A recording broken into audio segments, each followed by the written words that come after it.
You thought Bond movies are cool? Then try this in real life. The Kehlsteinhaus, perched a 6,017 feet up on a jagged alpine peak. The climb, a 406-foot elevator blasted straight through the mountain, because obviously anything epic needs a dramatic entrance. One moment you're underground, and the next panoramic peaks, endless valleys, and Lake Koenigsee.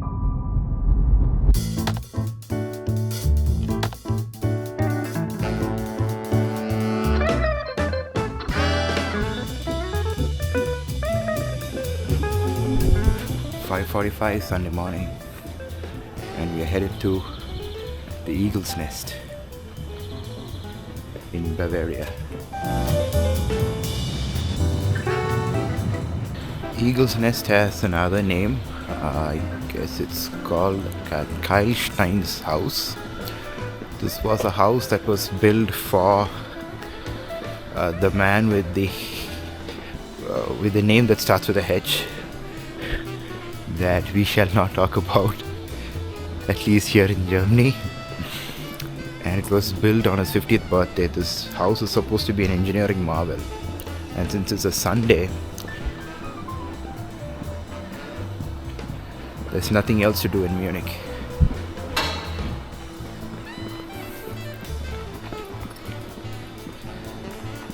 So we are headed to the railway station, and we'll have to take a train to a place called Freilassen, which is bordering Salzburg, and then take a bus to this place called Berchtesgaden, from where we have to take another bus to his house, the Kehlsteinhaus. So, see you there. I don't think we're going to catch the train today. It's a bit too late, so we might have to take the next train, which is another hour away. Well, let's see. Morning in Munich.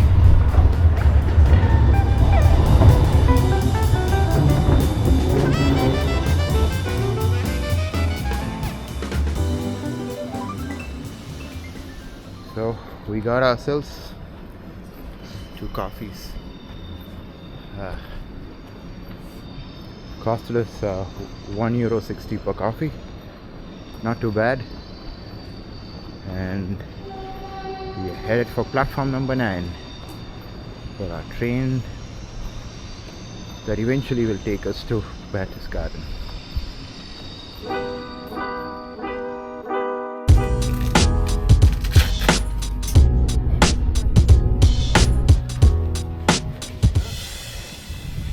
We have just reached Freilassing, figuring out where the bus is to Berchtesgaden.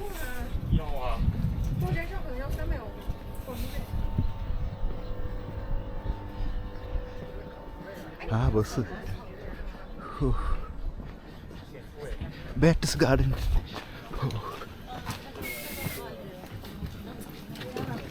Yeah, Berchtesgaden. Bus. Yeah. Very convenient. Very convenient.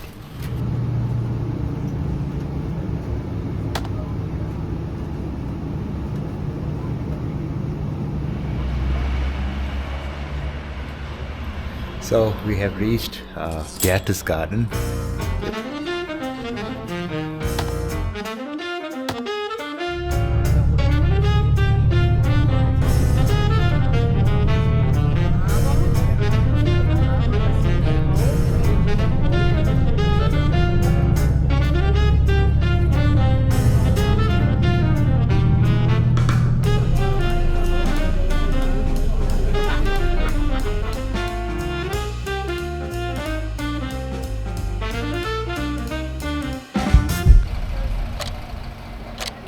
And here we are at the ticketing counter for the Eagle's Nest, or let's say the Eagle's Queue.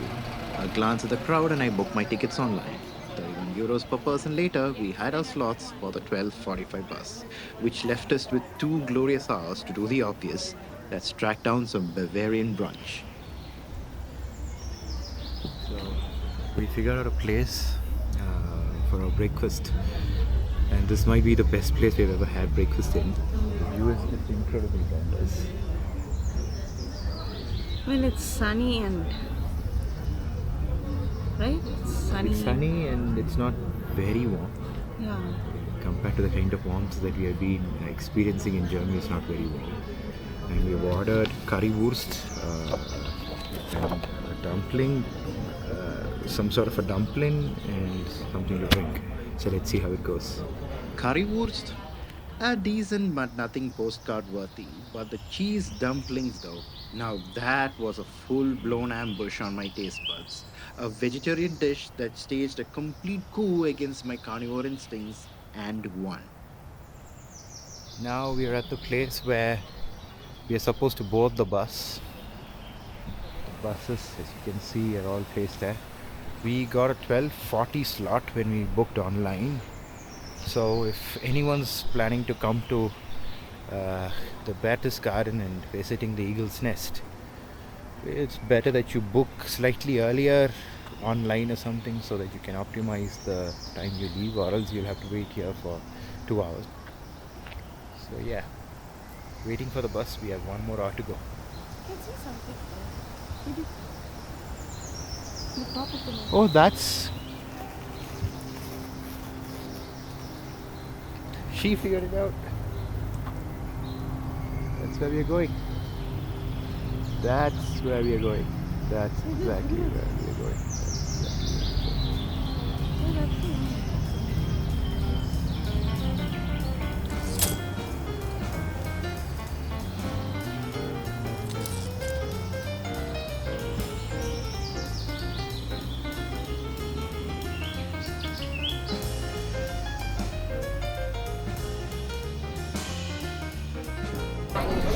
the one.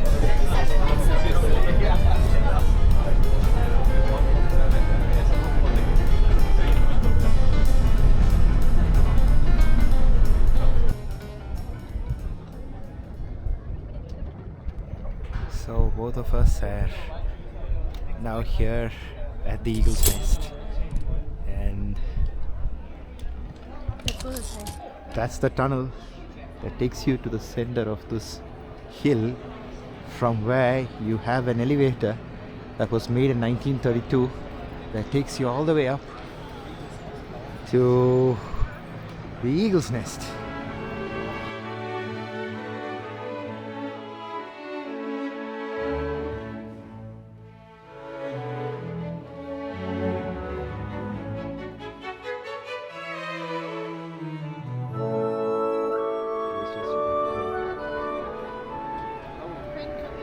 And that is where apparently Salzburg should be. And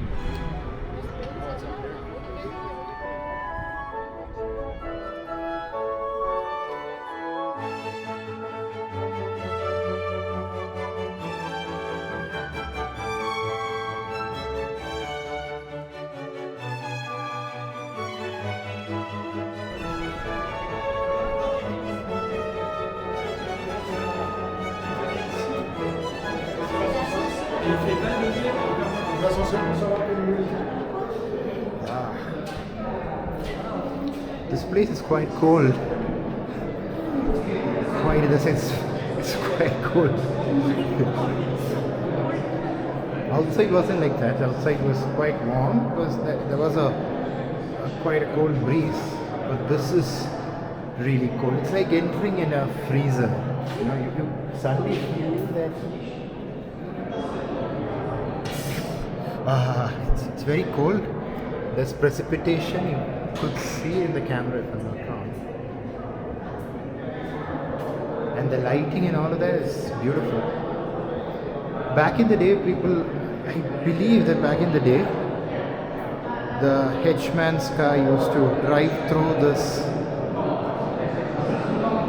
hallway or a tunnel, whatever you want to call it, and his Mercedes 770K used to go all the way to the center, like how we are walking in. The car used to drive in.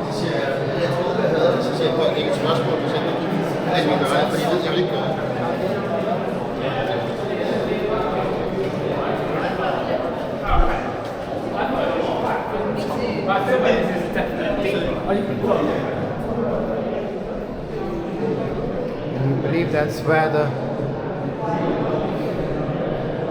queue is to enter the lift that takes us to the top.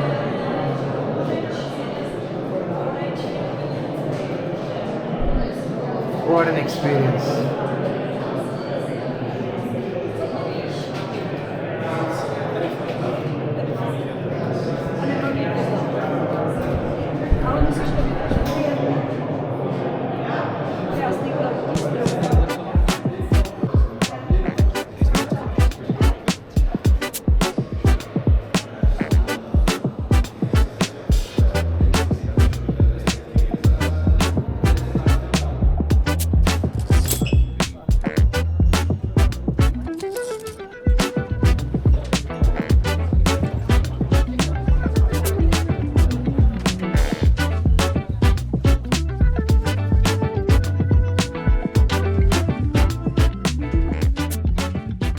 The hiking trail behind the Kehlsteinhaus is almost impossible to resist.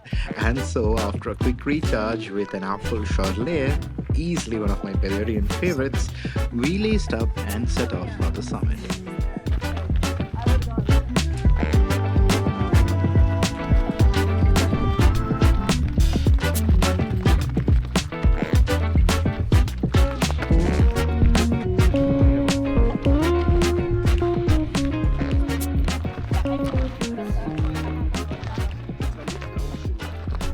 We thought we just made the summit, but no. It's there.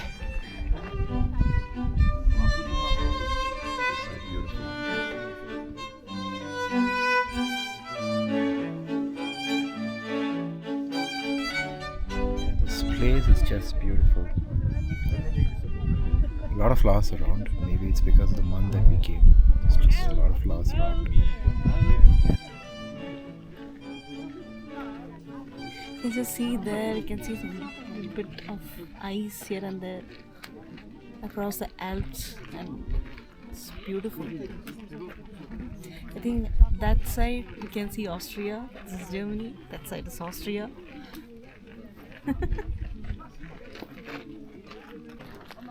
So to the summit at the Kehlsteinhaus.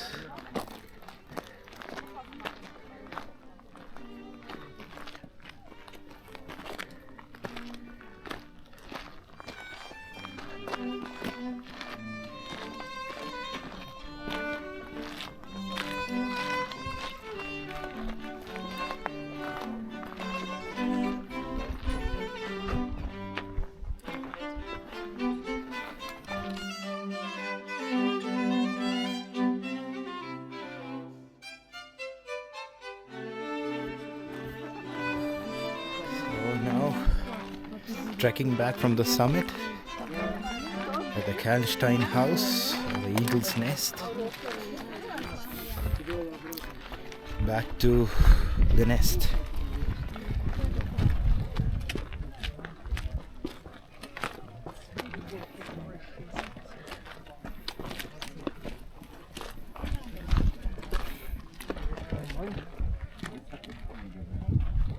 And we can see Salzburg from here. That's Salzburg, where we'll be going day after tomorrow.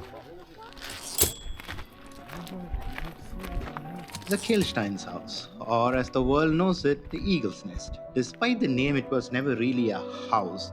Built as a gift for Hitler's 50th birthday and inaugurated on April 20th, 1939, it was designed for official receptions, not really family cozy evenings by the fire. Step inside and you won't find grand halls or ornate ceilings, instead just a string of modest interconnected rooms.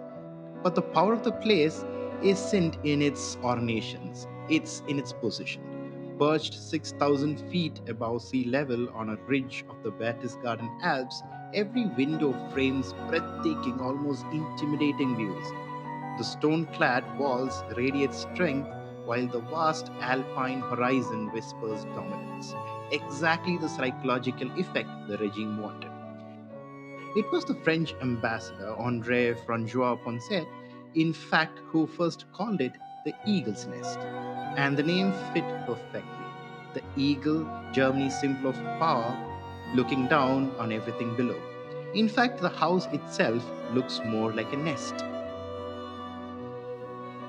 Inside, symbols of alliance and engineering tied to the era. The fireplace of red Italian marble, gifted by Mussolini, and the backup power supplied by a MAN U-boat diesel generator. Very similar to the make of the buses that carry visitors up here today. Irony struck on June 3rd, 1944, when Eva Barun's sister's wedding was here, just 3 days before the Normandy landings that began the downfall of the Nazi regime. Its symbolic weight was known by the Allies. In 1945, the Royal Air Force launched an air raid to bomb the Eagle's Nest. But at 6,000 feet, tucked into mountains, the fortress was a hard hit for its time. The surrounding Obersalzburg complex took heavy damage, but the Eagle's Nest itself survived almost unscratched. Another layer in its strange story of power and survival. So, by the way, when you exit the lift, there are stairs to the left which a lot of people do not take. Take that. The view is incredible. Not the kind of view you get from all the other angles. This view is specifically much better than the other angles of the Kehlsteinhaus, if you can see it in my background.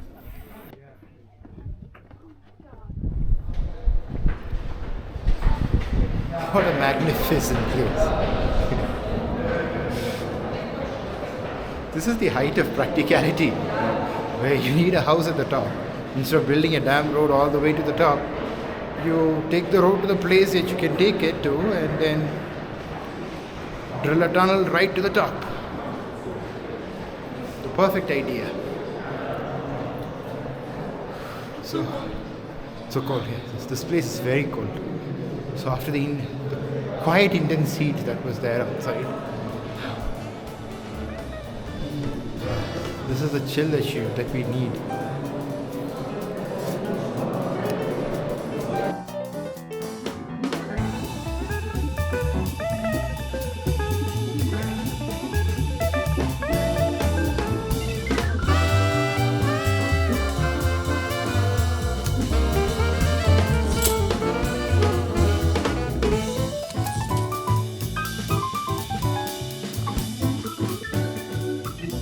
And now the big question, was it worth it?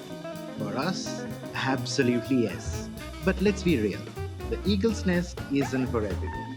If pure nature and alpine beauty are what you're after, Bavaria offers countless peaks and valleys closer to Munich.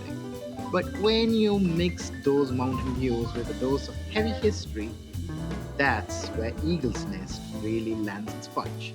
It's not just a day trip, it's an experience that lingers.